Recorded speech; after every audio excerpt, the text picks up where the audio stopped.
Thank you, Kristen. That was so lovely. I'm really honored to be participating in this learning series connected to the opening of the MFA's Pathbreaking Judaica Gallery, one of the few in the world in a major encyclopedic museum like the MFA.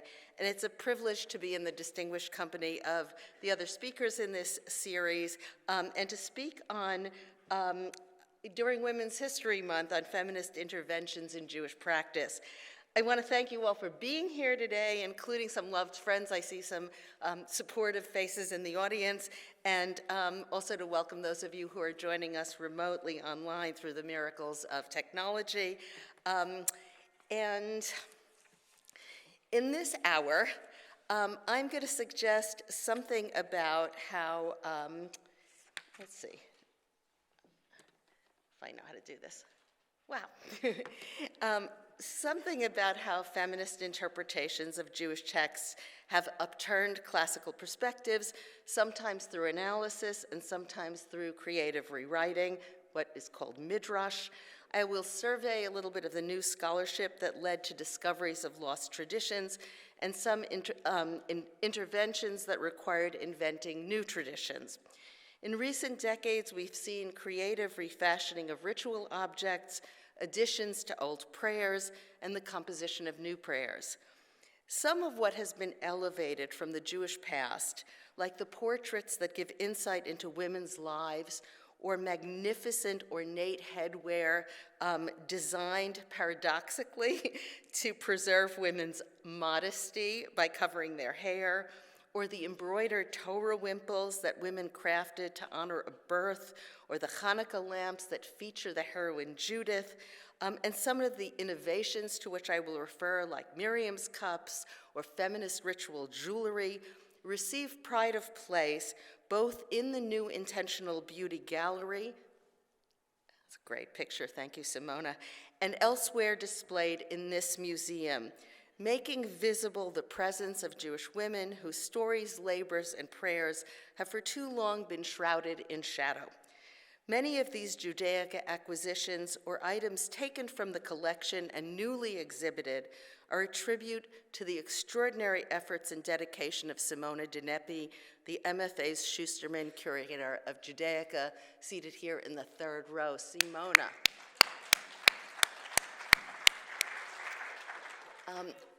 I want to acknowledge the honor of having participated in the Table of Voices cohort that the museum leadership assembled to deliberate and reflect on the gallery's priorities and goals.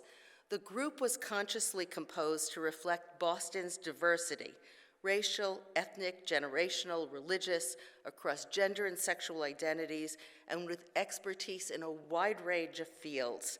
It was fun to learn about selections for the gallery from Simona, who's an extraordinary educator with profound, I would say actually breathtaking, knowledge of Judaism and Jewish art, in the company of people with such varied and interesting perspectives.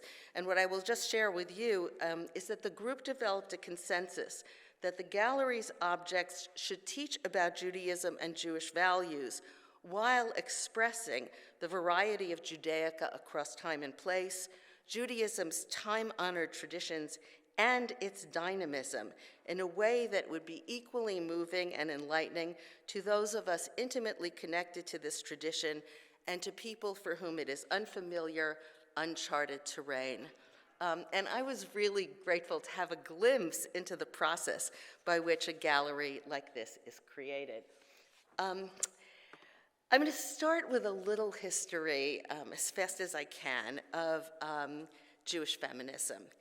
The first point I want to make is that when women entered the field of Jewish studies in force, and of course there have always throughout history been the occasional extraordinary Jewish woman scholar, but when we entered in force, when it was a field, as identity studies, Jewish studies, women's studies, Black studies, became new programs in colleges and universities, the simple fact of women's perspectives, or of bringing women's perspectives to the tradition, had an influence and a revitalizing effect on Jewish practice. So that's my point, is that women started studying, and then there was an influence on the way people actually practice Judaism in a way that relates to the principle that informs the name of the new gallery, intentional beauty. In Judaism, the principle of hidur mitzvah, an injunction to beautify our observances, informs everything from the creation of ritual objects, which are supposed to be functional, but also ideally beautiful, and also to the special and ideally delicious foods that we eat for holidays, the way sacred music is supposed to elevate Jewish practice by being beautiful. In her talk 2 weeks ago in this series, Simona made the point that this principle of beautification has the effect of creating mindfulness, helping us to pay attention rather than enact our observances by rote. Indeed, Judaism makes a distinction between keva, routine, and kavanah, intention. Keva is obedience to the forms of Jewish observance, the routines of the life cycle and of the year cycle by which humanity organizes, life and creates meaning, because we are meaning-making machines. Kavanah is the intention that we bring to these observances, the gratitude or the love or whatever higher feeling observance is supposed to draw forth from us. The arts, human invention and creativity, fuse these principles, helping us move through life in ways that can elevate us when circumstances too often make self-elevation difficult.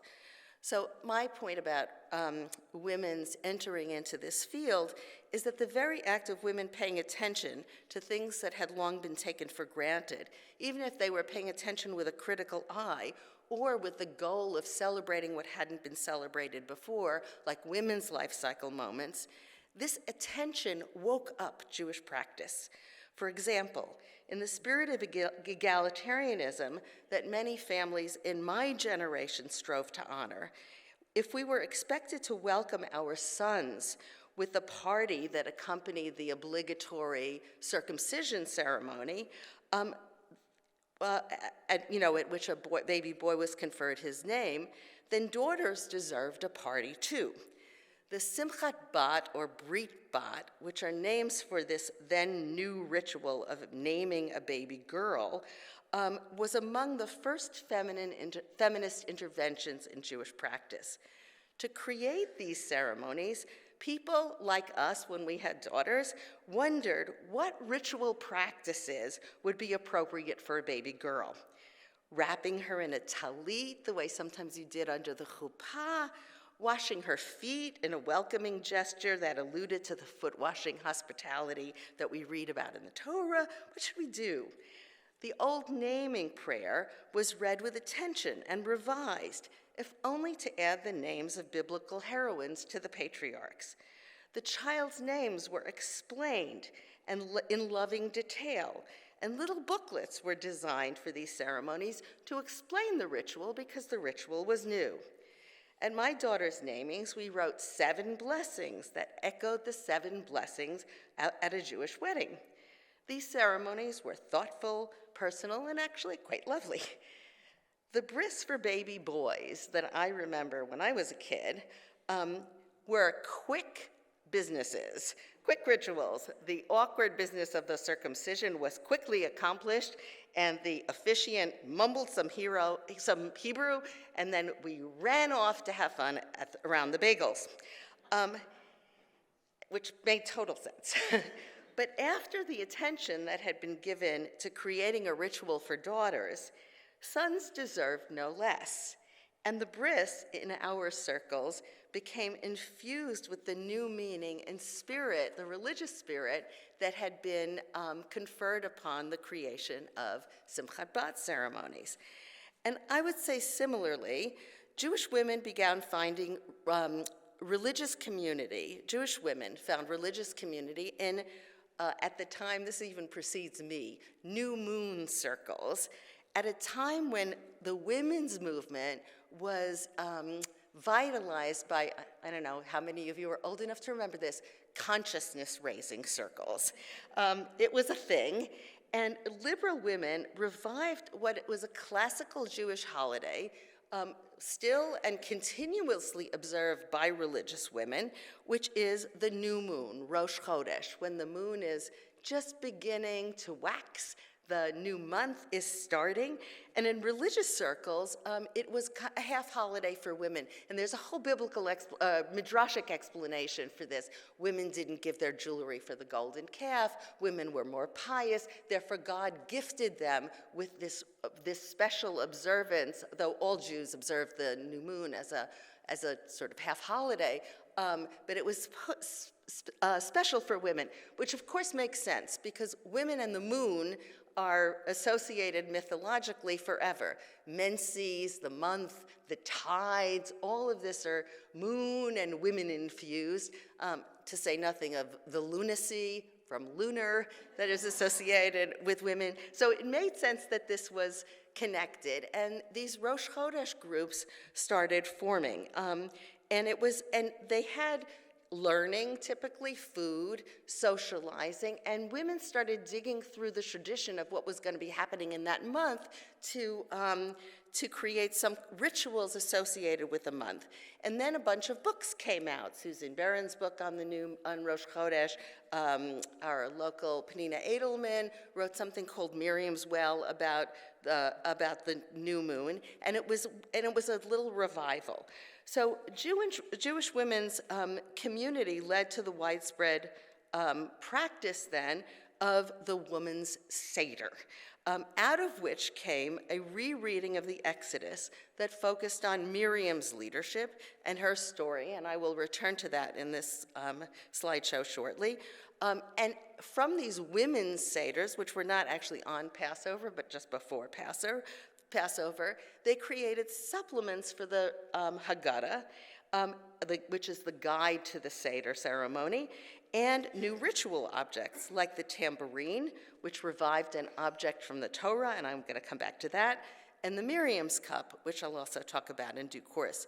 But the point is that this new attention and creativity then infiltrated home seders and family Haggadahs. And when new Haggadahs were published, these things found their way into new Haggadahs. Unlike other Jewish books like the Siddur or the Torah, of course, which are the same year after year after year, every 50 years or something, the denominations will come out with a new one. Haggadahs are endlessly reproduced. It's one of those books where there are always new ones to follow, the moment, in part because it's a home ritual, and people want to mix it up and they want them to be relevant. So these things then found their ways into the Haggadah.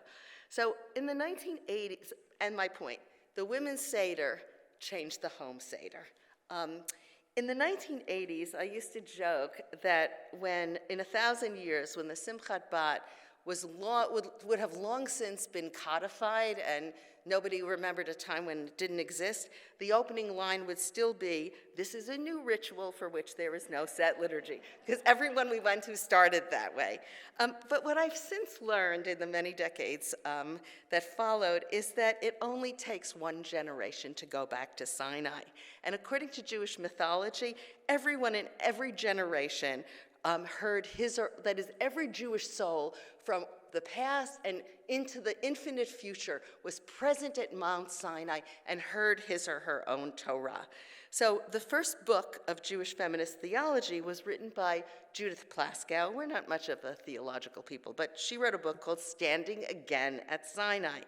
And this very week, 2 days ago actually, Judith Plaskow was inducted into the National Women's Hall of Fame in the company of Serena Williams, and for those of us in feminist theory, along with the groundbreaking legal theorist Kimberly Crenshaw, who coined the term intersectionality. So all rituals and all prayers, I need to underscore this, were once new. It reminds me of once there was a sign out in front of this contemporary gallery that says, "All art was once contemporary."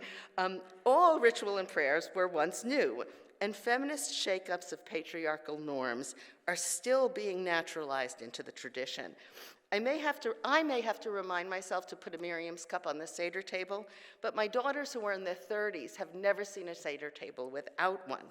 For them, it's as authentic as matzah. When we named our daughter at a Simchat Bat in rural Ohio in Gambier when we were teaching at Kenyon, it was the first and therefore the most authentically Jewish ritual that most of our guests in rural Ohio had ever seen. So again, it doesn't take as long as you imagine for the new to become tradition. When women started wearing Jewish ritual garb, like the talit, the fringed prayer shawl, there's Everett Gendler, or kippot, synagogues, head coverings in synagogues, they also created their own versions of these garments, often more colorful and in richer fabrics. And I remember at the time, I'll just share a controversy. When this first started happening, there was a little debate among feminists. Do we want to wear the garb of men? Does that honor our grandmothers who didn't practice Judaism this way? And the prevailing wisdom was that this is not the garb of men, this is the garb of Jews. And women simply were not enfranchised as Jews. And if they wanted to claim their place as humans in Jewish sacred space, the synagogue, they should find ways to adapt it. So I still feel self-conscious in a talit, but in almost every synagogue I attend, most women own and wear one, and they're expected to do so when they come up to the Torah. So these changes to the tradition began at an early stage of feminism, sometimes referred to as add women and stir. So some of you may be old enough to remember that when we held out hope that someday we would see women in leadership roles, that in all the liberal denominations you could be a rabbi in a synagogue, which wasn't true when I was a child, that women could read from the Torah and be part of a minyan, that they could have bat mitzvahs on Saturday morning and not just at the lesser service on Friday night. We had a modest hope of inclusion, and that happened. But it's really actually exceeded our wildest dreams. So in this Add Women and Stir, women started going to rabbinical school, and they added women's rooms to the rabbinical seminaries. There were more of them. That was adding women. What they didn't do was change the curriculum. Right? So the structural changes, and that's what I'm going to come to now, happened in the late 1990s. I was hired at that time by the Reconstructionist Rabbinical School, one of the most liberal of the denominations, to found Kolot, a Center for Jewish Women's and Gender Studies. And one of my jobs was to go through the curriculum and attend every single class and review what was being taught from a feminist perspective. And the idea was that if you teach teachers, if you teach rabbis, your effect would be exponential, because then they would bring this critique to the communities that they would then serve. In those 16 years that I worked at RRC, we created the website ritualwell.org, which is a very deep, rich website of new feminist liturgy and rituals. And we did that with Mayan at the time, which was a New York-based, newly created women's feminist organization that hosted famously year after year a women's seder led by, or the music was created and led by Debbie Friedman, the famous liturgist, whose songs then found their way into our synagogues and into our home seders as well. This new website, which was crowdsourced, had ritual and liturgy for not just baby namings, but how about loss after miscarriage? The things that were critical to Jewish women's lives that hadn't found sacred expression in Judaism. There were prayers for the onset of menstruation that you were supposed to do with your daughters in women's community. There are two kinds of new rituals, keepers and clunkers. This I'm stealing from Rabbi Deborah Ornstein, who wrote the book Life Cycles, Feminist Life Cycles. So circles of celebrating the onset of menses with your 12-year-old, clunker. Nobody did it. But the point of this website was to make these innovations accessible. And what I said at the time was that the printing press froze what had been a kind of flexible liturgical tradition. because there was no printing. So people, you knew what you were supposed to pray for at different moments, but the words were, but the printing press froze it. The internet has had a defrosting effect on Judaism. So around the same time, this is me still clearing my throat, Savina Tubal was researching matriarchal religion and published Sarah the Priestess and Hagar the Egyptian. And her best friend, liturgist Debbie Friedman, wrote the music for Savina's croning ceremony when she was ushered into wisdom as an old lady, after which she only wrote 4 more books.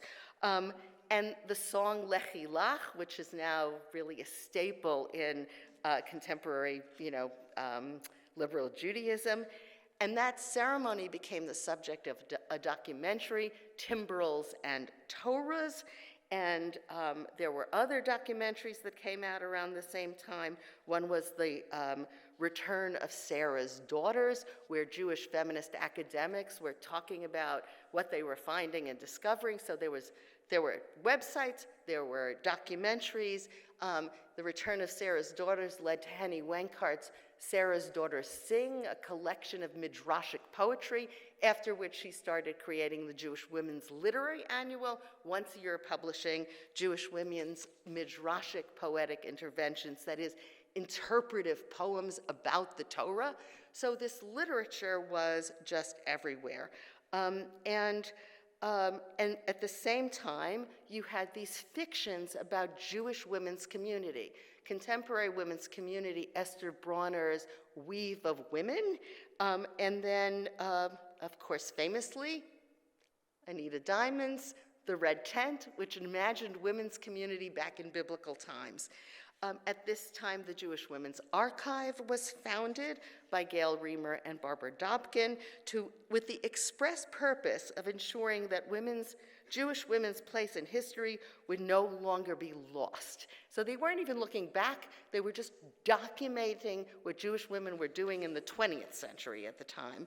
So on this slide, what I have is, that's a graphic from At the Well, a brand new Rosh Chodesh website. I would encourage you to go there. The great Rabbi Everett Gendler in a talit made from Mexican fabric. Cynthia Eid, is that how you pronounce it? Miriam cup, which is in the Intentional Beauty Gallery upstairs, and the Ner Tamid, the eternal light.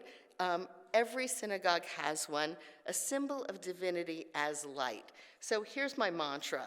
My refrain as a feminist teacher is that what we know of the past has everything to do with who is holding the lantern and the direction in which the light is cast. In other words, we can only find something if we're looking for it. Or another way of thinking about that is that things will turn up if people are asking questions that haven't been asked before. And finally, as you heard, I began my career as a student of 19th century literature.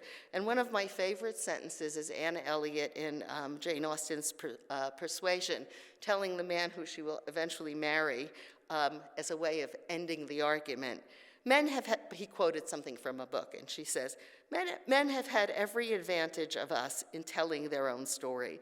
Education has been theirs in so much higher a degree. The pen has been in their hands.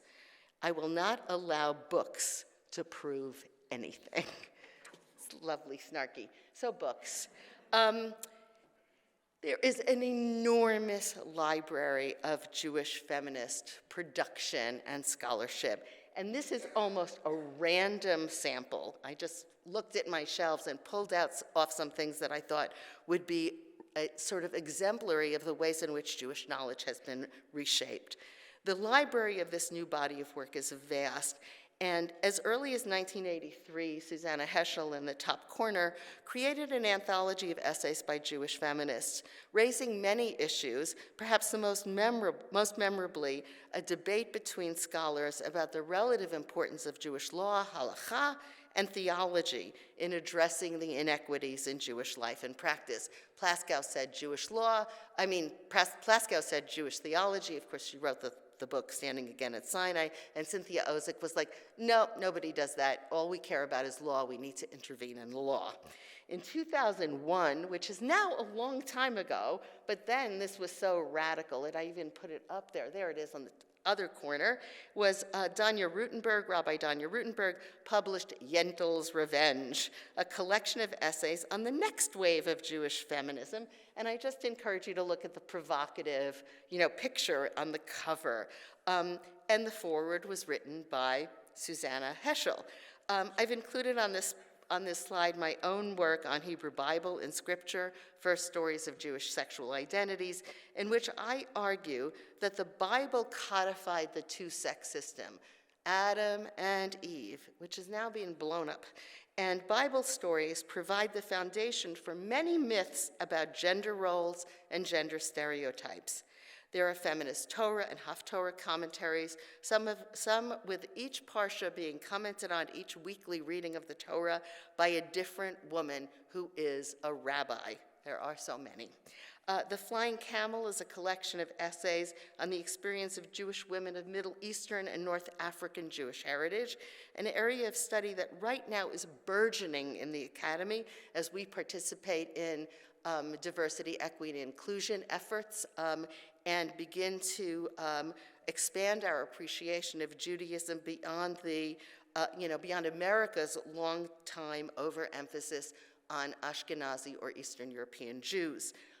Lilith magazine, which is not up there, but it's the Jewish Ms., the Jewish women's magazine, has published a book called Frankly Feminist, there it is, which is a recent collection of fiction from the pages of the magazine. Our own Penina Lahav, who's a recently retired professor of law from Boston University, has written a new biography of Golda Meir that has a focus on her position as the only woman in the room very often, her path to power, her expectations of her children, they weren't so kind, I should tell you, and her commitment to the advancement of women more in theory than in practice. When JWA was founded in 1996, I heard Gail Reamer give a talk about how if you asked a young person to name a Jewish man whom they admired, they offered a wide range of answers. At the time, King David, Sandy Koufax, Albert Einstein, in many different fields. If you asked any Jewish kid to name a Jewish woman they admired, the answer was Golda Meir or their own grandmother. So that was the work of the Jewish Women's Archive. I'm sorry, the print on this slide is a little bit small. Was to expand that canon to include Jewish women's. And the Jewish Women's Archive also now, it's a website, another website defrosting our history, that includes the Jewish Women's Encyclopedia. And that has brought to life the biographies of Jewish women, widely expanding our understanding of Jewish women's history and their roles in business, community life, and the family. And when I took my class to the MFA, my class on sex, gender, and Judaism, Simona gave us a tour of Jewish women's crafts and art, showing us artifacts from some of the most prominent women in Jewish history, including one from the niece of Donna Grazia, who's pictured here, who lived in the 16th century. She was a philanthropist and one of the wealthiest and most politically influential women of Renaissance Europe, whose philanthropy saved many conversos. But for all her power and wealth, she was forced to roam from city to city for fear of being exposed as a Jew when she was living during the time of the Inquisition. Pictured here is a woman, though not herself Glickle of Hamelin, but on the cover of her memoirs, which gives insight. She lived from 1646 to 1724, another Jewish businesswoman with many children who wrote a big sort of memoir in the form of a letter to her children that has been in Jewish studies classes a basic primary source for women's history and indeed for history of this time period. And one of the few women in Jewish history that had found a place in Jewish women's history classes because we know so few of them in explicit detail. And also here is a portrait of Sarah Brandon from the 19th century, which is the subject of a fascinating book that I really would encourage you all to look at, by Laura Arnold Liebman, newly a professor at, she's not newly a professor, but she's newly moved to Princeton. And her book on Jews of color in the Americas is called Once We Were Slaves, about the children of Jewish slaveholders and black slaves. So got that? Jewish slaveholders, black slaves, some of whom began their life as slaves, like this woman here, Sarah Brandon, and ended living their lives as wealthy Jews on the Upper East Side of New York. At JWA, you will also find the stories of famous Jewish comedians, Ruth Handler, who invented the Barbie doll and named her for her daughter, Barbara. And I gave an assignment to my students in the Sex, Gender, and Judaism class to go through the archive and the encyclopedia and find some Jewish woman who did something important in a field that's interesting to you. And they turned up everything, including, of course, Jewish women who were pioneers in sex-positive erotica. We did it all. So one of the most powerful tools that we have that helps us reimagine sex, gender, and the human body is arguably the most Jewish tool, which is interpretation. The Jewish interpretive tradition, my own field of study, begins to recognize gender trouble in paradise. That is, the reason women are, second-class humans for so much of history is because what sin are we responsible for? The fall, right? We, tempted Adam. Women tempted man. Eve tempts Adam. But here's a little Bible interpretation. She herself is tempted by a walking, talking, erect snake. So you don't exactly have to be Freud to ask again, which sex is the seducer? Disowned body part. It wasn't me, I was thinking with my snake. So she's the mother of life, but Adam is her mother, as she was born from his body. The sexes and who does what actually won't settle down if you start to look at these stories. And based on the fact of two stories of creation, in the first creation story in the Bible, it says, God created humanity, male and female created he them. And then 2 chapters later, you have the Garden of Eden, and it's just Adam. He's placed in this garden, and Eve is created out of his rib. So we're not the first to notice that. The rabbis noticed that, and they created a midrash that actually they borrowed from neighboring traditions, a figure of a demon called Lilith, or Lilin, were those little fertility goddesses. And Lilith was his first wife. So what happened to her? Well, they were created equally, male and female created he them, and when Adam tried to make her subservient, she would have none of it. This is in medieval midrash, so she runs away from Eden. And God tries to get her back, threatening her with the birth of demon children that would die, and she's like, actually, I prefer that. So she doesn't come back. And what's important here is that in this story, which is a rabbinic story, not a feminist story, never mind what it says about women and their power. What does it say about God?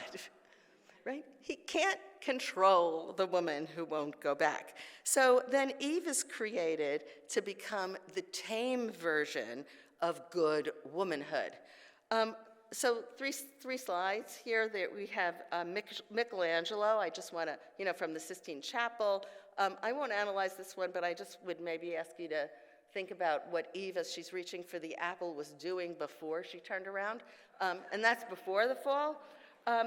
We have Lilith, the image of Lilith from John Collier from the 19th century, where she is connected to the snake. If you look at Michelangelo's snake, the sex gender of this snake is a little ambiguous. The snake seems to have breasts, but the body of it not clear to me. Here we have, the demon, and red hair is associated. Everything has connotations that are developed through repetition. Red hair is associated with, hot, sexy, transgressive womanhood, and there she is entwined with the snake.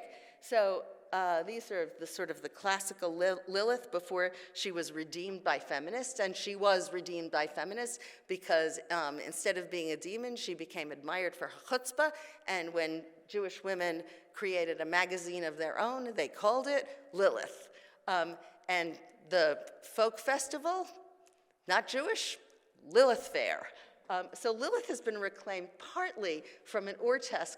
Again, I quote Judith Plasko. She wrote a little midrash, a little children's story practically, but in that Jewish idiom in which Lilith gets lonely and she starts looking over the garden wall, and Eve catches a glimpse of her, and Adam says, no, no, no, she's bad, she's a demon, she'll, kill our babies, and Eve becomes a little skeptical, and by the end of this little 2-page story, Lilith and Eve are sort of having coffee, and they're becoming friends.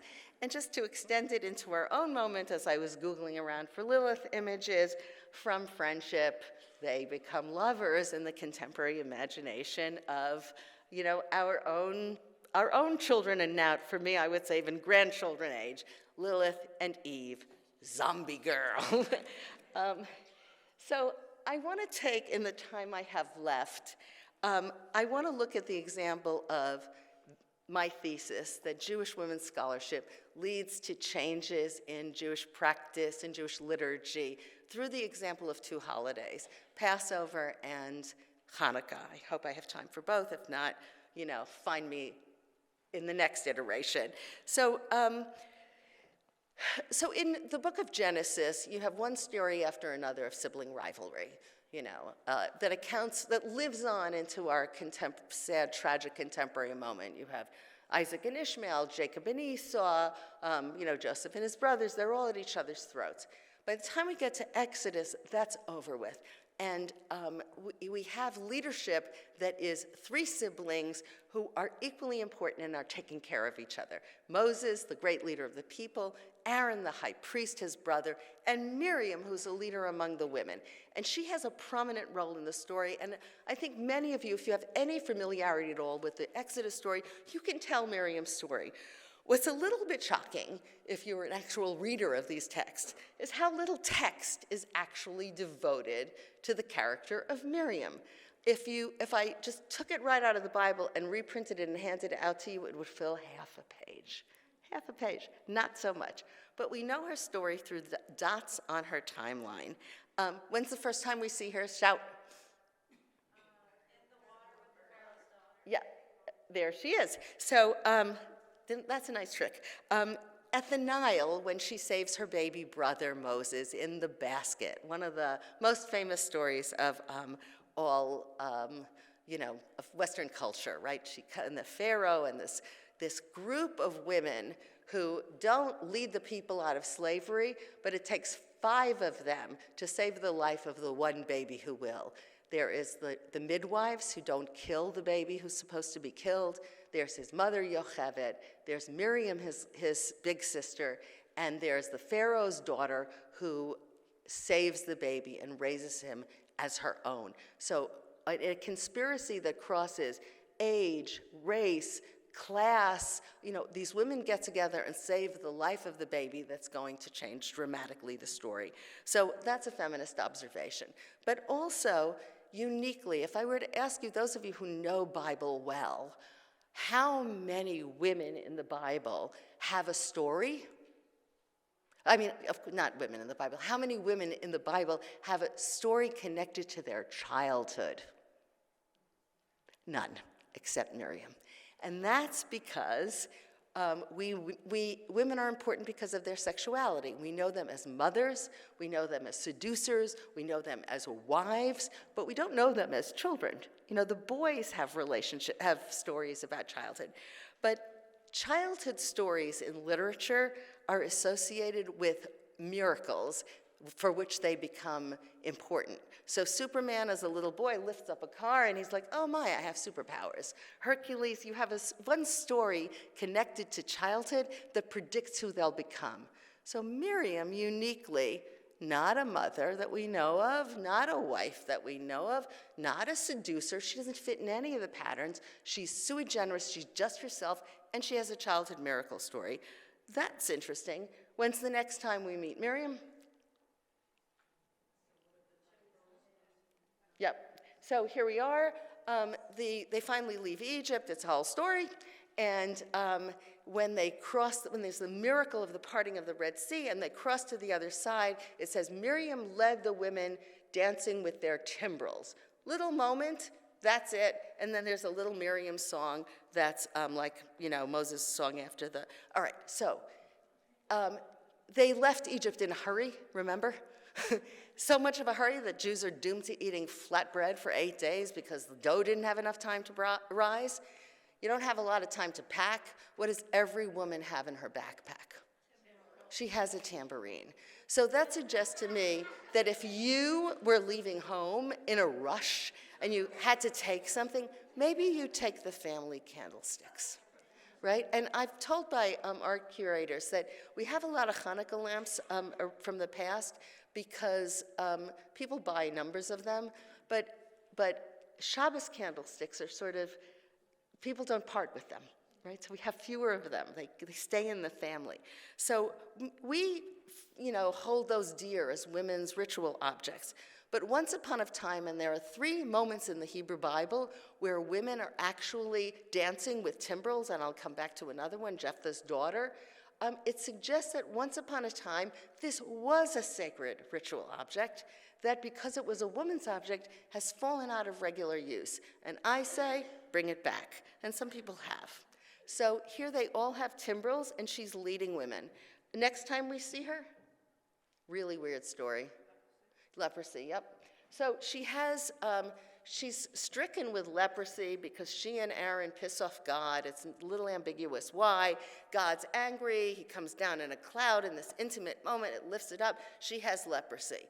And leprosy means like, okay, but the people won't move on without her.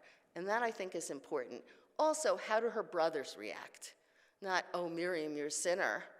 They're like, they pray, Ana elna rafana Allah, God, please heal her. So they are devoted to her. God listens. He says, but he's mad. He's like, if she were my daughter, I would have spit in her face. That's what he says. So the leprosy is a kind of version of divine spit. We don't exactly know. Aaron doesn't get the same treatment, even though they commit the same sin. So God's angry at her, but she goes into quarantine, and nobody goes anywhere till she emerges, and then they move on. And that first prayer for healing that we still recite comes at this moment. And finally, the last time we hear about Miriam is when she dies, and there is no water. So that's all it says. Miriam died, and there was no water, as if it's like a non sequitur. So, and then what does Moses do? He strikes the rock when God, every kid in Hebrew school knows this story, when he was told to talk to the rock, for which crime he is not allowed to go into the promised land. And there's not a kid in Hebrew school who doesn't feel like that punishment is a little exaggerated. This is a guy who killed somebody in his youth, but he hit a rock, really? And he was told in the past to hit rocks? Why this exaggerated response? Maybe he's grieving his sister's death. Maybe that rock is the rock that covered her tomb. And because in the ancient world, as we know from the New Testament, people would have been buried in caves with a big boulder in front of it. Maybe he's hitting Miriam's rock. Who knows? The text doesn't say. It's like asking how many children Lady Macbeth had. We don't know. But the point is that there is some kind of, he reacts in a way that causes God to overreact. And the rabbis are not what do we notice? The Nile, the Red Sea, got angry, and striking the rock to get water, because after Miriam died, there was no water. So here's my reading, and then this is sort of, women's reading of scripture, returning to the story of female characters, is that maybe Miriam is compiled from, her name means Miriam. It contains in it the word yam, the word for sea, water. It means either bitter waters like Mariam, or from the Egyptian beloved Miriam. So beloved waters or bitter waters. This is a character who may be domesticated from a water goddess. And God is jealous. At very least, she has some access to the divine water pipe. The people are connected to her, and they're afraid that when she's dead, there will be no water. And we are not the first to notice this. The rabbis of the medieval period associated Miriam with a well of water. So it says in the Bible that because there's a fire and smoke that lead them through the desert. The rabbis say, oh, the fire was because of the merit of Moses, the smoke was for the merit of Aaron, oh, and there was water in the desert for the merit of Miriam, because Miriam is associated with water. And what are the remnants, the liturgical and ritual remnants of this kind of analysis of this story? The song for healing in synagogues, Ana el Narafana La, the Miriam's cup, which is filled with water at the seder table, the reclamation of the timbrel as a ritual object. Am I up to this next page yet? Here, I am. So here's some of those remnants. There's a timbrel by Betsy Teutsch, who noticed, oh, tambourines are parchment. I can paint on them. And she created a series of timbrels with different images. Here they are dancing around the Red Sea. There's a children's book about how to use a Miriam's cup, part of the process of naturalizing it. At some seders, you use a Miriam's bowl for praying for healing. Everybody puts water in the bowl as it goes round the table from their own water glass and prays for healing for themselves or somebody else. I mean, there are various Miriam's cup rituals, because when you have a new ritual object, there's the question of what to do with it. The point of the last slide, which is just a range of Miriam's cups you can buy on the internet, was I wanted to make a point of the power of women and money and women's philanthropy in domesticating what is new. So the feminist seder, which may have been born at Mayan in New York, the founder of Mayan was Barbara Dobkin, a wealthy Jewish philanthropist dedicated to Jewish feminism. So they created this Miriam's cup, and they created liturgy for it. And then she said, how are we going to make this happen in every seder in America? And she sponsored a contest for artists to create Miriam's cups. And they did. And she created a traveling exhibition with these cups, and she awarded a prize. And now all these artists had made cups, and what were they going to do with them? Sell them in Judaica shops. And the one Jewish holiday for which you buy something new because you're invited is this Passover Seder. And you wanted to know what to bring your host, and another Seder plate, maybe one with an orange, I don't know, we'll buy a Miriam's cup. And suddenly they're in every house. And so there is a sort of retail, maybe explanation for the power of this device, and then, as I said, the Miriam's cup found its way. These are two different Haggadahs, and I chose the two Haggadahs that happen to have the Miriam's cup ritual written by me, or the explanation is written by me. It's my commentary.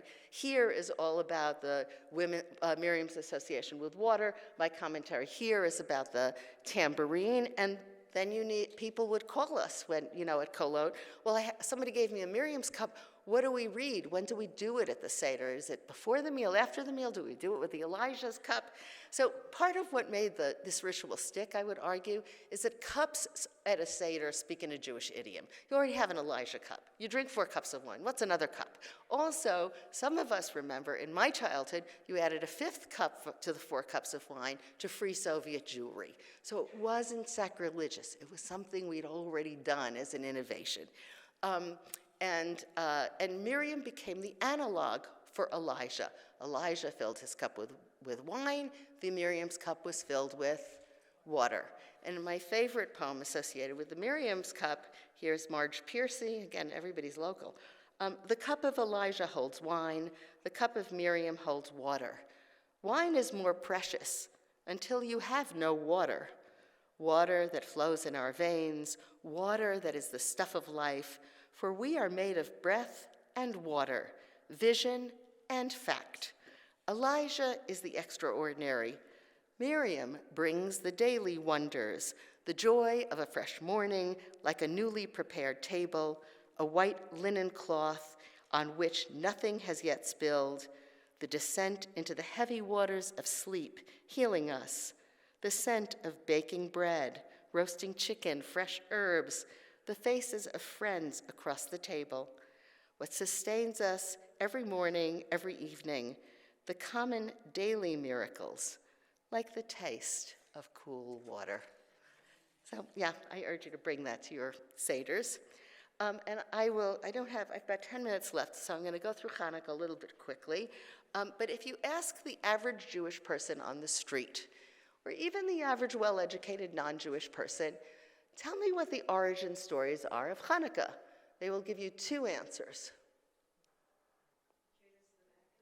The Judah the Maccabees, this whole religious uprising, saving the Jews from assimilation, the great heroes, the Maccabees, a battle, the unlikely victory.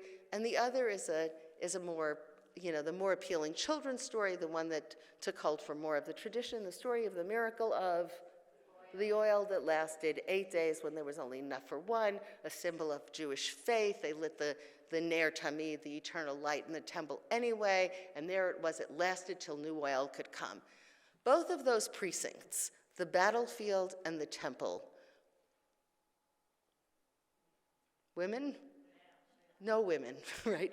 These are all male spaces. So Hanukkah, I would say more than any other holiday, is the stories that have survived, and there are many other stories that we remember less well about the origins of this late holiday. Hanukkah, found in the book of Maccabees, are all about men in male space, the battlefield and the temple precincts. Among the other explanations is that the 8-day holiday of Hanukkah is simply a late Sukkot, that they couldn't celebrate the high holidays that year in the temple because the temple had been desecrated. When they cleaned it up, the first thing they wanted to do is celebrate the most recent holiday that they couldn't celebrate. It's now Kislev. The most recent one would have been Sukkot, so they did Sukkot belatedly, and Hanukkah was a late Sukkot. There's some story in classic Midrash that the reason there's an 8-day menorah is because they found 8 spears standing up, and they lit each one of them. But if you start to dig, as of course women scholars started to dig, what you find in the Talmud, in Masechet Shabbat, in the volume on Shabbat, where it makes sense because women light the Shabbos candles, right? The Shabbat candles, that's classically, traditionally done by women. So they ask a question when they're talking about the Shabbat candles: do women have to light the Hanukkah candles? And the answer is there an obligation on women to light the Hanukkah candles? And the answer is yes. And the answer echoes exactly the response to the question elsewhere in the Talmud: do women have to read the story of Esther, Megillat Esther on Purim? And the answer is yes, because they are implicated in the miracle. And here too, yes, because they were implicated in the miracle. Really? How? The Talmud doesn't say. So, when there is no explanation, what will happen? You will get a million explanations, right? It becomes overdetermined. So how were they implicated in the miracle? Well, they actually, not only were they liberated from the oppression of these foreign rulers like men, because everybody was liberated, they were liberated more than men. Why? Because we learn in Masechet Ketubot, the volume in the Talmud that's about marriage, that they changed the day of weddings during this period from Wednesday to Tuesday in order to trick the local governors not to rape the virgin before her wedding night. Because this rite of the first night, which is, we have no evidence that any of this happened, but it says in the Talmud that the rite of the first night would have been taken by the local governor, and Jews didn't want these brides to be defiled, so they tricked him, because everybody knew Jewish weddings were supposed to take place on Wednesday. By having the marriages on Tuesday, the marriage would be consummated, and the governor wouldn't get his virgin. So women were saved from rape, and therefore, not only did they benefit, they benefited more. And then there's a story that pops up in the Midrash that is a story of a character called Hannah, and she's supposedly the daughter of the high priest, or the daughter of Matityahu, who's the father of the Maccabees. She's different identities in different stories, and she's supposed to get married on one of these, trick weddings on a Tuesday, and she's under the chuppah, and in this story, she's about to get married, and she rips off her clothes and is standing there in front of her whole father's Jewish community naked. And her brothers rush to kill her. Like, what is she doing, embarrassing us like this? And she says in this active guerrilla theater, again, old story, she says, Dina's brothers revenged her rape by murdering the whole tribe. You are letting Jewish women be raped by strangers and doing nothing? Shame on you. And what happened? The Maccabean revolt began. That the origin story for the Maccabean revolt is a young woman who shames the men into getting off their butts. And then another story develops that the way the revolt ended is they were about to lose. There's a story in a book of the Apocrypha called the Book of Judith, and there's no evidence that Judith is connected to this, historical evidence to this period of time, but it was widely believed that the story of Judith was connected to the battles of Hanukkah, of the Maccabees. It's a battle story. The enemy general is Holofernes. I'm going to show you some art. The enemy generally is Holofernes, and they're surrounded, and the Jews are on top of a hill, and the bottom, they're just going to die. And Judith says, I have a plan. This is the narrative. And she's a widow, and she's been wearing nothing but widow's weeds her whole life. And she gets all dolled up in her fanciest clothes, and she is like so hot. She's like unbelievable. And she goes to the gates to leave, and the Jewish guards say, no, you can't leave. And she says, no, I have a plan. And she goes to the general, and he's like, oh my God. And while she's walking there, people see her and her maid, and they're like, oh, if the Jews are this loved by God, that they look like that, they must really have God's favor. So she's prejudiced. She goes to Holofernes, and she says, I know we're going to lose. And I just want to tell you that I will do anything to save myself and my family. And he says, okay, come back later tonight, honey. And she does, and she brings her maid, and she feeds him lots of salty cheese so that he will get drunk, and he gets drunk. And when he falls flat in a stupor, she slices off his head. So she takes the head, she puts it in a burlap bag. There are 1 million paintings, just Google it on the internet, images of Judith with the head of Holofernes, Judith with, from Klimt to, 1 million. Artists loved these Bible stories. I'm thinking of the story of Yael and Sisera, the story of Delilah and Samson. These stories of women murdering men in the bedroom. This is my sentence. The bedroom is the battlefield where men always lose. Speaks to the deep psyche of masculinity, the fear of female sexuality. If she's like this in the bedroom and we're so disempowered, we can't let her into the boardroom. We have to keep her domesticated in the kitchen. The women are just, these are stories of overpowering sexuality, not unlike the story of the Garden of Eden. It really is the unconscious of the whole Western tradition, is the terror of female sexuality that justifies her oppression. Never mind, that was a footnote. But my point about Judith is that Judith, she then brings his head back. This is a fantasy, right? Who could chop off a man? Anyway, she brings it back, and it's nighttime. They hoist his head up on a big stick, and when the enemy wakes up in the morning, they see their general's head on the hill up there where the Hebrews are, and they're like, oh, this God is going to schmeiss us. And they run away, and the Maccabean revolt is over.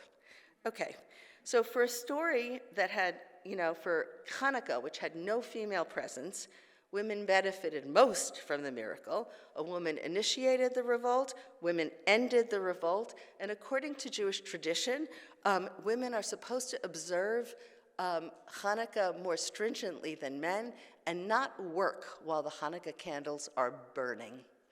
So this is a woman's tradition, and I've always argued that that's why Hanukkah candles burn down so quickly. And what we learn is that there are whole Jewish communities that are not Ashkenazi, associated, with North African Jewish communities, Tunisia, Algeria, Morocco. It has been discovered that they have a holiday in the holiday of Hanukkah. So Hanukkah is 8 days long. It starts on the 25th of Kislev. It is the only Jewish holiday that straddles 2 months. So what does that mean there is on the 5th or 6th night of Hanukkah? A Rosh Chodesh, a new moon. Rosh Chodesh Tevet. On Rosh Chodesh, already a woman's holiday, there was a holiday called Chag HaBanot, the holiday for daughters. There's an Arabic name for this holiday too, Eid something or other, I can't remember. And on Chag HaBanot, on the Rosh Chodesh in the middle of Hanukkah, what did you do? You ate salty cheese, because of course it's a winter holiday, so you eat fats and oils. You read the book of Judith, and girls got presents. And this is my favorite part. This is why I think we absolutely need to resurrect this holiday for teenagers.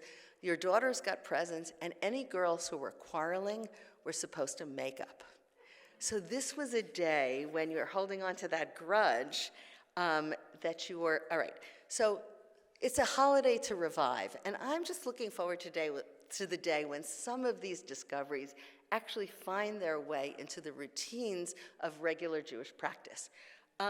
So what else? I'm going to close by saying a little bit about other things that I think need to be revived and other things that are emerging out of the shadows.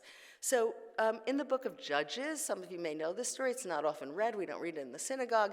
There is a story of Jephthah. He's an idiot. He's a general. He's a bastard. He's persuaded to go into battle, and he prays to God, please let me win, and if I win, I will sacrifice the first living thing I see that emerges when I come home. And of course, it's his daughter coming out to celebrate his victory with her timbrel. So he tears his clothes, and he's the only child, and says to her, oh, look what you did to me, now I have to kill you. And she's like, okay. And that ends with, like Antigone, she's going to die a virgin. It ends with the sentences, this explains why the daughters of Israel went year by year to lament the daughter of Jephthah the Gileadite 4 days a year. It's like this whole crazy story is designed to explain a Jewish custom, a woman's retreat every year that happened maybe 4 consecutive days, maybe it was 4 separate days, the solstices and the equinoxes, we'll never know. But surely there's enough to mourn in Jewish women's history. But there's this holiday that's biblical from the book of Judges, from the Tanakh, and bring it back. 4 days of women's retreat.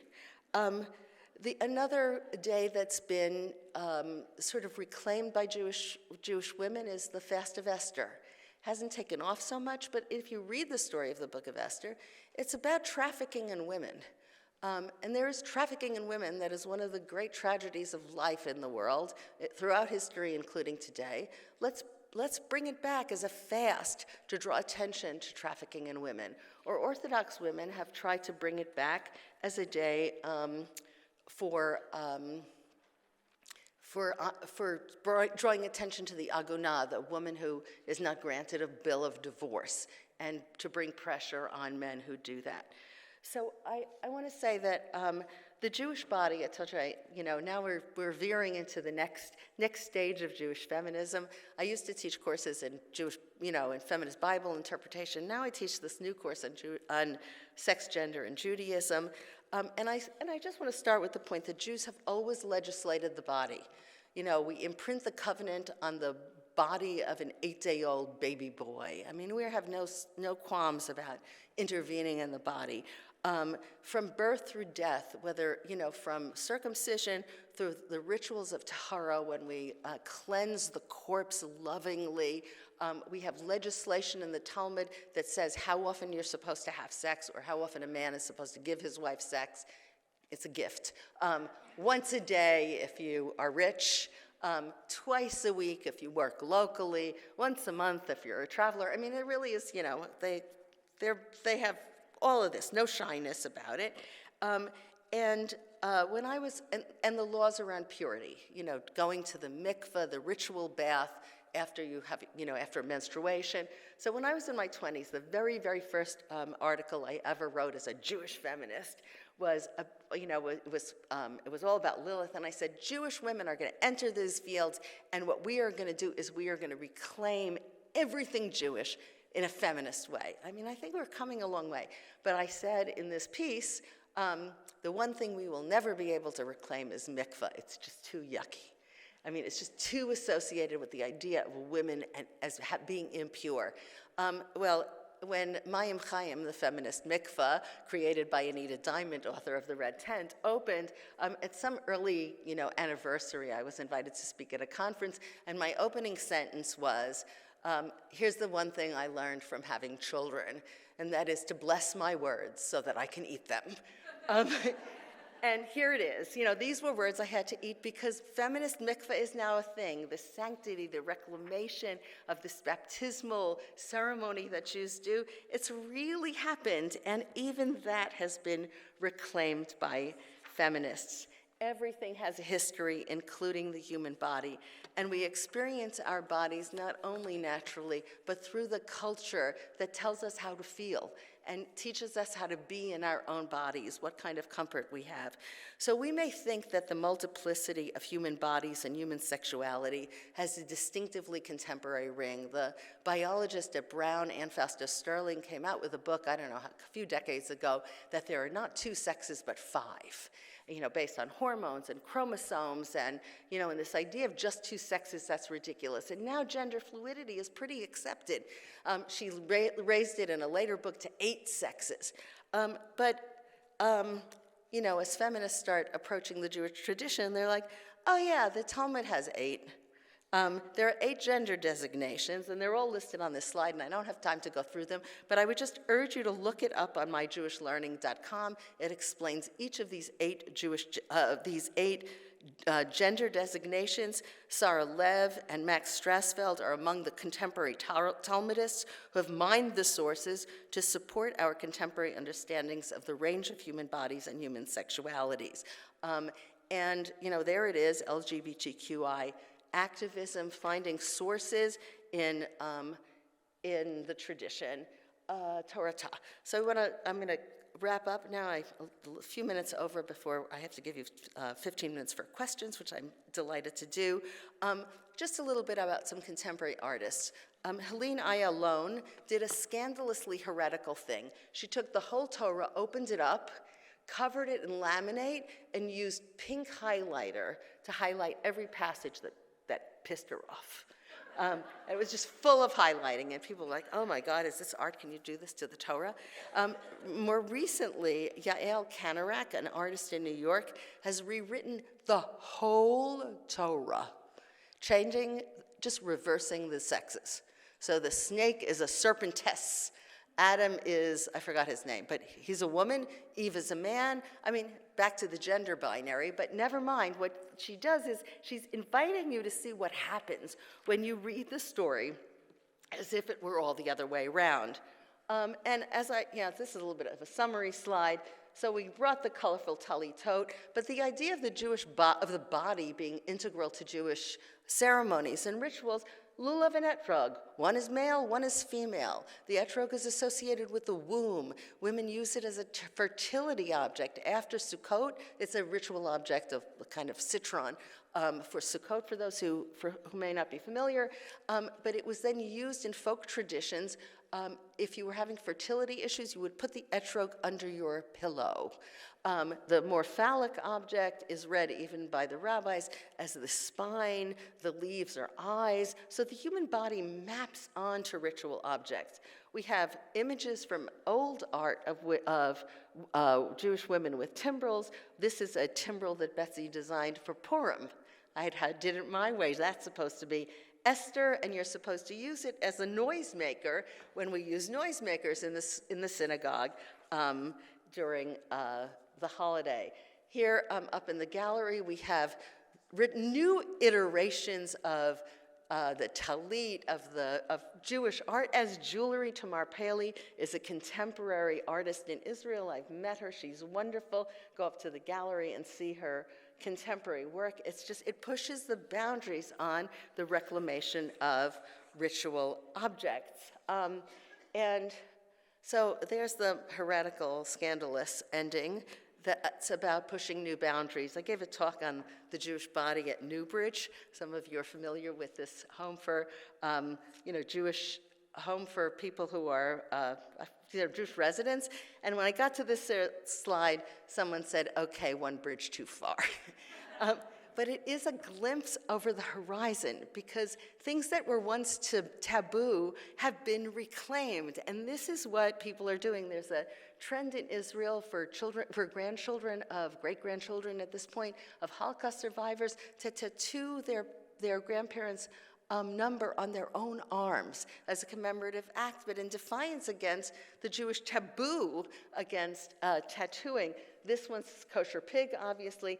Ehyeh asher ehyeh is what God says about himself. I shall be what I will be. And the young person says, yeah, me too.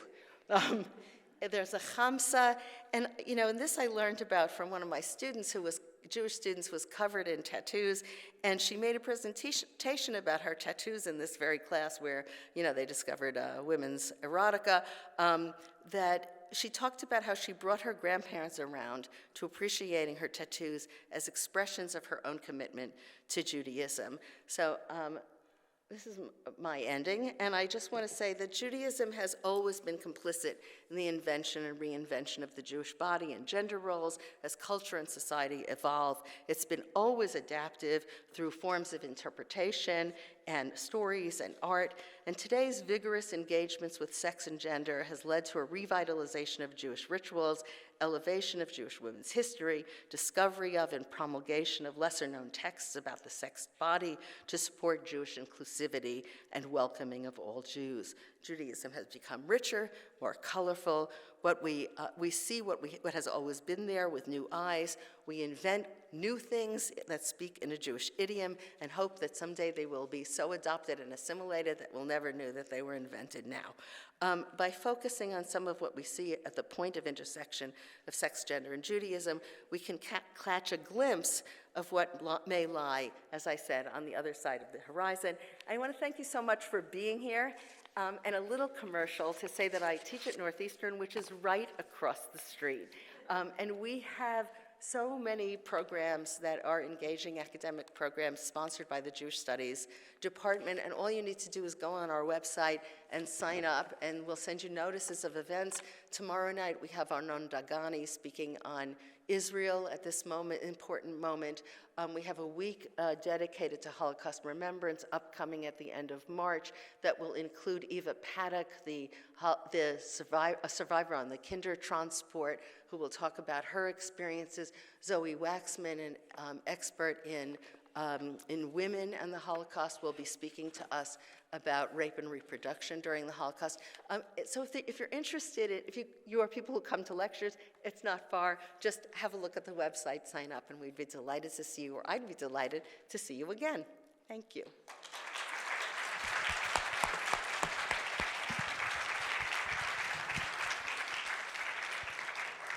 Questions? We have some time for questions. There are microphones on either side of the room. If you want to raise your hand high, and we'll come to you.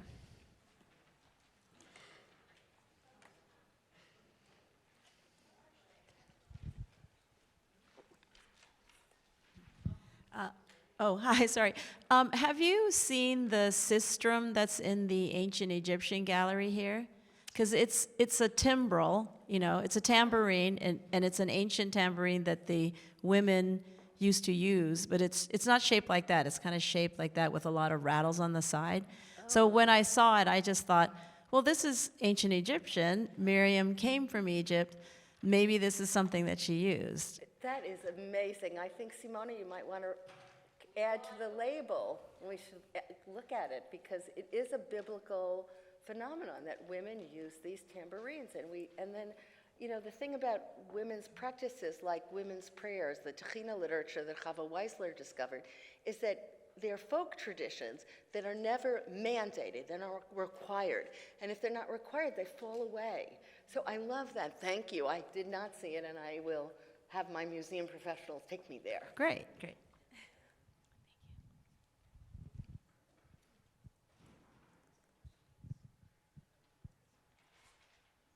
There's someone here. On the other side. She's coming to you on the other side. There you go. Thank you so much for your talk. It was really terrific. Question for you. How many men are enrolled in your courses? And how many of the Orthodox tradition take part in your courses? So it's funny. I mean, you're asking a question about Jewish studies in general. Jewish studies are, it's kind of one of those disciplines that's eclectic. I would say that half of my students are not Jewish. And that and you have them taking these courses for lots of reasons. One is, I have a Jewish girlfriend. I want to know something about this. Another is, I don't know anything about Judaism. I feel like the way some of your students may take something on Chinese art. This is a kind of exotic thing I should know something about. We get a lot of Asian students, actually, because there is a kind of valorization of things Jewish in China in particular, that it's another ancient culture that has survived, or more nefariously, we want to learn the business secrets of the Jews. So you get this strange motivations. And I would say that that the Jewish women's studies classes there are more women than men, but there are men, and often observant Jews take Jewish studies classes because they think they're going to get an A, because they know that they know more than anybody else because they have this very good Jewish education. And then, as my colleague in Jewish history points out, they are rudely surprised because they're resistant to learning, things that they didn't know before. So they're not always rudely surprised. So I would say yes, everybody, and also, nobody. It's tough to recruit students for Jewish studies classes. I know that I want to come join your class for sure. Thank you. How do you balance the topic of Jewish feminism with issues around domination of men in whether it's women needing to sit separately or getting a divorce in the Orthodox tradition, the various limitations on women? Yeah, I mean, I think a big part of women's studies is the critique of patriarchy. And it starts with critique, and Judaism is a patriarchal tradition. I'm going to answer this question in part by telling you a story of my first job. I was a kid. I'm at Kenyon College, and I was invited to chair the committee to hire our very first professor of gender studies, not Jewish, but gender studies. And I learned that a colleague, a much older colleague, a longtime feminist in the chemistry department, had objected strenuously to the administration that Lefkovitz was being allowed to chair this search committee. And here I'm a freshly minted feminist out of, graduate school. I'm a kid. I'm like, what is she talking about? So I called her. I was brave then. And I learned that she objected because she knew that I was an observant Jew. That is, I kept kosher. And we kept the Sabbath. And she said, you are steeped in patriarchy. Who are you? And I said, and you're not steeped in patriarchy? The university's not patriarchal. Everything's patriarchal. There's no escape from patriarchy if you're going to live your life. The family is patriarchal. Every institution is patriarchal. The trick is to work from within. So, I think also as an educator, part of the trick is to be respectful. That is, there are many women who we want to honor and who are entitled to their point of view and entitled to their traditions, who, cover their hair or will sit separately or, think the women's gallery is fine and have justifications for it, and also accept their justifications of, the purity legislation, that it makes sex, exciting because you refrain from it for 10 days a month, or, they have their own rationale. That said, I think we bring a critical eye to everything patriarchal. We see what can be reclaimed. As I once said, there are some things maybe that we can't reclaim or can't reclaim yet, or we'll need to do differently such that, I mean, who knows when those women's galleries actually entered Judaism. I'm told that it didn't start that way, that it really was an influence of Christianity, the separation of the sexes. So it's partly about learning, it's partly about twisting the lens as we move forward in time with the hope that in doing so, we create progress. And I don't think it's linear. It's not, I mean, the older I get, I feel like, sometimes it's progress and sometimes you just slip back into all things awful. But, we're fighting the fight. So I don't know if that's a good answer, but I think it is about bringing a critical eye, not to Judaism, to everything, and finding our allies. Even Orthodoxy is now bringing around to women rabbis. Is that a hand? Yes. I was going to say something similar to that. It's an organization called Orthodox Stone. Hold on one second. Microphone coming. There's an organization called Or Torah Stone that does have women rabbis and has actually done an enormous amount with Aganut and with training women in both civil and religious legal terms so that they can present both in the civil courts of Israel and in the religious Beit Din courts. There are pockets of it happening that really brings, I wouldn't say equality, but what I would consider to be huge progress. And I think we do. I'm not criticizing what you said. I totally respect what you said. I enjoyed your conversation. I think you're a fabulous human. But I think that we do have to be careful in how we speak of women who, look, I don't want someone to tell me how to observe my Judaism, and I don't feel I can tell them how to observe theirs. And so I completely agree. I was trying to make that point. Yeah. There certainly are people making enormous progress in all areas. Yeah, I agree, and it's often about timing. I remember even when the conservative movement decided to ordain women, they really struggled to okay, but women are not obligated to observe some of the commandments, so maybe we need a ritual to make them obligated. And then you had obligated women and not obligated women, and that was weird. And then you had people on the faculty who said, nope, I'm leaving. This is one bridge too far, like the tattoos. And some of them said, I think it will happen, just not yet. Timing is wrong. So, maybe, right. We need to find a way to do it that's actually more within the tradition. I agree. We have one last question here. Okay. Hi, can you hear me? Yes. Okay. How do you reconcile the personality traits of the biblical women? Read my book. Yeah. Well, but there can be our role models. So from Eve to Sarah to Rebecca to Judith, etc. Yeah. I think that heroes and heroines, all the characters are rich, interesting, complicated, and part of the Jewish mythology. These stories this is Jewish myth. This is our version of Greek myths. These are our origin stories. And they are the foundation for certain qualities that we then associate with women ever after. So, for example, so many of the biblical heroines are eavesdroppers, so women are eavesdropping, or women, you don't never see women in good relationship with each other. They're only jealous of each other. I'm thinking of Rachel and Leah. But then there are stories that then elaborate on the stories and actually change the characterization of the women. I think that it's not just Bible stories, it's all stories. In all of Western literature, women, you got your mothers and you got your whores. Madonna whore division, and they're both too powerful.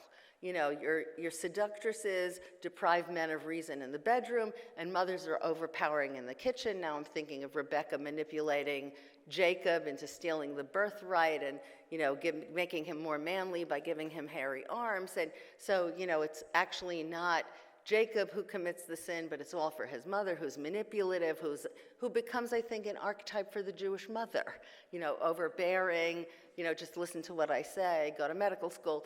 That we have, but it's not, again, it's these origin stories that define our sexuality and gender by role in creating stereotypes. are because of repetition. You have the origin story, and then those patterns are repeated over and over again that they seem natural. But I think part of the repetition is because we read backwards from the ways in which things have become. And as things change, I think we will see different things in these stories. So when I read about Sarah, what I focus on is her laughter. And that bequest is a bequest to Judaism because she names her son Yitzchak. He will laugh. The patriarch is named in honor of his mother's laughter. And that laughter may be a bequest to the contemporary Jews. Maybe we need to think about that as laughter being a kind of communication that shatters norms. So it's a hard question, like what to do about these origin stories. But we're saddled with all kinds of origin stories. Think about Pandora. She's all gifts, Pandora, that's what her name means. The gods give her with everything, wonderful. And then she seduces Epimetheus, but the only problem with Pandora is she's got this box. And the box, when you open that box, again, you don't need to be Freud, every ill in the world is released. So we're not the only tradition with a terror of female sexuality. I would say we're an exemplary one because we're at the foundation of the Western tradition, but it's everywhere. So yeah, read critically, read psychoanalytically, and then unless you read into it and object in some ways, it just controls your unconscious. This is reading and analyzing is a way of taking what's unconscious, making it conscious, and then making your own choice about what to think and how to be.